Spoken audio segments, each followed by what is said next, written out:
अध्याय 16वा. श्री वक्रतुंडाय नमः. श्री गणेशाय नमः. श्री सरस्वते नमः. श्री गुरुभ्याय नमः. नमन करूया गजानना. पिता श्री शिवशंकरा. व्यापिले तू विश्वचराचर. पशुपतीनाथा समोंदिती तुझला जगधारा. पशुपतीनाथा सोमनाथा विश्वेश्वरा. केदारेश्वरा भीमाशंकरा. मल्लिकार्जुना रामेश्वरा. नागनाथा वरडी वैजंतनेश्वरा. धृणेश्वरा गोकर्णेश्वरा. त्र्यंबकेश्वरा. हे गणेश पितया 12 ज्योतिर्लिंग तू निवासी. तुझ्या आशीर्वादाने राहू दे कार्यरथ. श्री गजानन स्वामी भक्त पुंडलिक नाम राहे मुळगावी.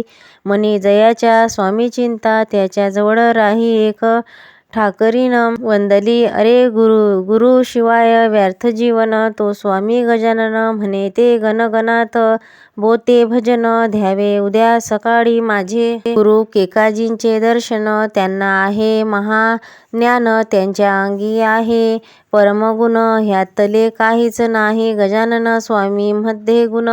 पुंडलिक वंदला जाऊन उद्या आपण तुझ्या गुरुकडे घेऊ त्याचे दर्शन. स्वामी चिंतनात गेला गडून. तोच त्याचे डोळे गेले मिटून. स्वप्नी आले स्वामी गजानना. वंदले उद्या प्रभाती मिळतील तुझला गुरुपादुका. त्याचे करावे पूजन. प्रभाती खरोखरच शिंगाला गजानन स्वामीच्या पादुका घेऊन. स्वप्न मनोमनी आठवून श्री गजाननाचे पुंडलिकाने केले पूजन. पुंडलिकाचे झाले मनोरथ पूर्ण. स्वामी भक्त राजाराम कवर ब्राह्मण. राजाराम होता तिचा धंदा जाणून.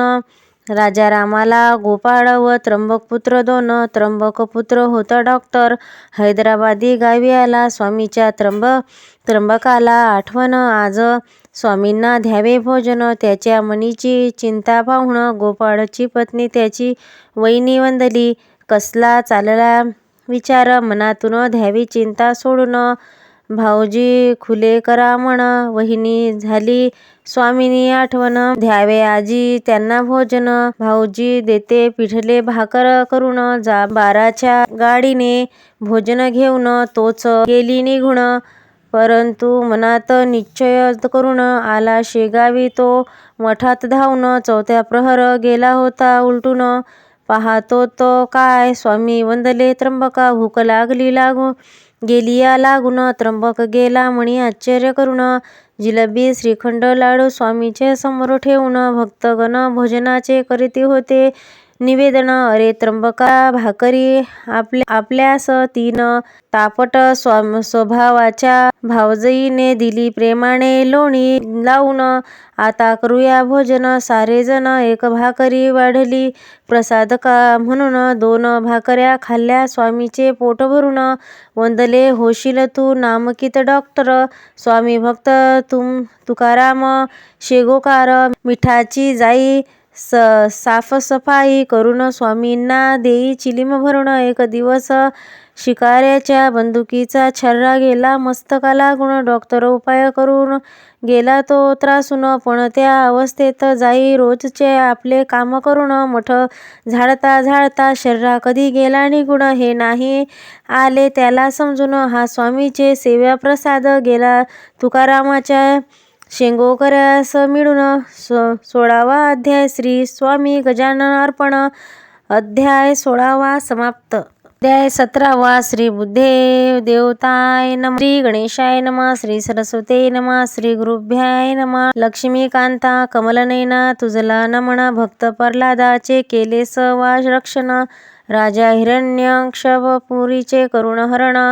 नरसिंह रूपी अवतार घेऊन आशीर्वाद असू दे पुढील काव्याध्यास रचण्यास. अनेक शिष्य गेले स्वामी गजाननास करून.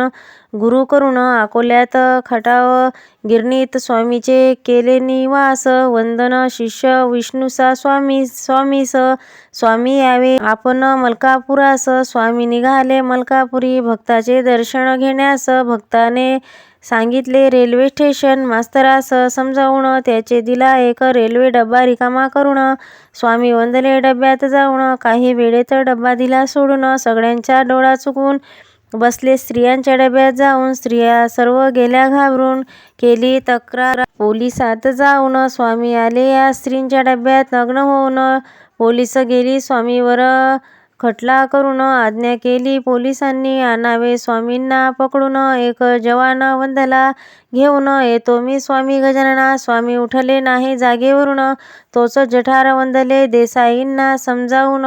यावे स्वामी गजाननास घेऊन. देसाई तयार केले स्वामींना धोतर नेसून. तोच स्वामी कोर्टात आले नग्न होऊन. जयनवंदन स्वामी नग्न हाच तुमचा गुन्हा असून. द्यावे हे असं वागून सोडून. माझे आहे मुक्त जीवन. जैसे अग्निदेवतेचे नवे अग्निपण. शिक्षा झाली 5 रुपये जावे कोर्टात भरून. स्वामींनी केले मग अकोल्याच्या बापूरावाच्या घरी निवासन. जेथे होता महाता बादशाह एक यवन. त्याचा स्वामी वंदले नाही गेले महता बादशाह. तुझे आडदांडपण. स्वामी गेले त्याचे केस ओढून. वंदले राहावी आता ही आठवण. महाता बादशाचे साथी 2 गेले घाबरून. 2 वंदले मित्रांनो जावे तुम्ही कुरुम गावी निघून. स्वामींनी स्वीकाराले बच्चूलालाचे भोजन आमंत्रण. आले स्वामी टांग्यात बसून. स्वामी उतरले नाही टांग्यातून. बच्चूलाल गेला स्वामींचे ते अगीत जाऊन. बच्चूलाल आला महाता बादशास भोजनास घेऊन. स्वामी वंदले महाता बादशाह जावे आता पंजाबात करावे आता निवासन. स्वामी माझे एक इच्छा सांगते म्हणी मी गेल्यावरून. कुरुम गावाची मशीद काढवी शोधून. महाता बादशाह तुम्ही इच्छा होईल पूर्ण. खरे तू झाले स्वामी वचन. बापूरावांची पत्नी गेली भानामतीने ग्रासून. औषधीचा नाही आला गुण दिसून. स्वामी भक्तीचे मात्र तिची भानामती गेली निघून. बापूराव पत्नीसह गेला जीवनात आनंदून. अकोट गावी ईश्वर भक्ती नरसिंह त्याचे निवास संस्थानकाजवळ होती विहीर. स्वामी वंदले नरसिंहा घडेल तुझला भागीरथी यमुना गोदावरी स्नान. हाच तीर्थाचे करणा आहे स्नान. विहिरीत पहिले स्वामींनी डोकवून. तोच 3 जीवनधारा आल्या विहिरीतून पाझरून. ह्या तीर्थाचे सर्वांनी केले स्नान. निंदकांनी मात्र खाली घातली मान. स्वामी गजानना नरसिंहाची भेट घेऊन आले शेगावी पुन्हा परतून. 17वा अध्याय स्वामी चरणी अर्पण. 17वा अध्याय समाप्त. अध्याय 18वा. श्री लंबोदराय नमः. श्री गणेशाय नमः. श्री सरस्वते नमः. श्री गुरुभ्याय नमः. नमन तुझला तुळजा भवानी हे कोल्हापूरवासिनी. विराट रूप तुझ्या सप्तशृंगा डोंगरी. सप्तशृंगेश्वरी एकच इच्छा मनोमनी. तुझा आशीर्वाद राहू दे हे गजानन. गीता लेखन करणी. मुळगावाची बायजा होती स्वामी भक्ती. बायजेचा विवाह झाला बाळपणी. वयाच्या योनी सुद्धा नाही झाली ती गर्भधारिणी. चिंता लागली भुलायबाई शिवरामा ह्या माता पिता म्हणे. कसे दूर करायचे बायजा पतीच्या नपुसकताला. पाहून बायजेचे त्या मुसमुसले यवनाला. काम कासना झाली बायजेच्या धीराला. वंदला नको बाया घालवू तू यवनाला. सुख देता मी तुझ्या तरुण्याला. एक दिनी धरू लागला तो बायजेला. तोच त्याचा पुत्र मांडीवर खाली पडला. बायजेने बरे केले औषध उपचार करून. पुतण्याला धीराने सोडले तिच्या नांदाला. बायजा आली माहेराला. स्वामींना विनंती करून शिवरामा वंदला. संतती होऊ द्या माझ्या बायजेला. स्वामी वंदले संतती नाही बायजेला उदराला. पुन्हा परतले मुळगावाला. भक्त पुंडलिक होता स्वामीचा शिष्य मुळगावाला. बायजा पुंडलिकासह येऊ लागली शेगावाला. स्वामी दर्शना कोणी तरी वंदले शिवरामाला. बायजा पुंडलिक जातात खरे येऊन मजा लुटतात. स्वामींना शिवराम वंदला, तुमच्या नावाखाली येतात हे दर्शनाला. शिवरामा सांगतो एक लक्ष देऊन, बायजाव पुंडलिक गेल्या जन्मी होते भाऊ बहीण. नको करू त्यांच्या त्या गोष्टीला भाऊ, दुसरा पती नाही बायजेच्या मिळणार. शिवराम धुलाबाई नाही अडविले मात्र, पुंडलिक बायजा भाऊ बहीण. जाण्यास शेगावी स्वामी दर्शनाला, स्वामीचा शिष्य भाऊ कवराच्या अंगी. फोड उमटला मोठमोठे, डॉक्टर तपासून गेले तयाला. डॉक्टर भाऊ कवराला खामगावी शस्त्रक्रिया, ती फोडावर नाही आली कामी. उलटे फोडाने अंग भरून गेले. कवराच्या भाऊ चिंतेत पडला, त्याच्या प्राथिले मग स्वामी गजानना. तोच रात्रीच्या वेळी बैलगाडी आली कवराच्या घराला. एक ब्राह्मण भेटण्या द्यायला आला कवराला. डॉक्टरांना ब्राह्मण वंदला. गजा माझे नाव, शेगाव माझे गाव. हा अंगारा लावला भाऊ कवराला. डॉक्टर गुण जरूर येईल याला, खरोखर गुण आला कवराला. अंगारा लावण्यासाठी डॉक्टर गेले तपासण्याला, पण ब्राह्मण नाही दिसला आला.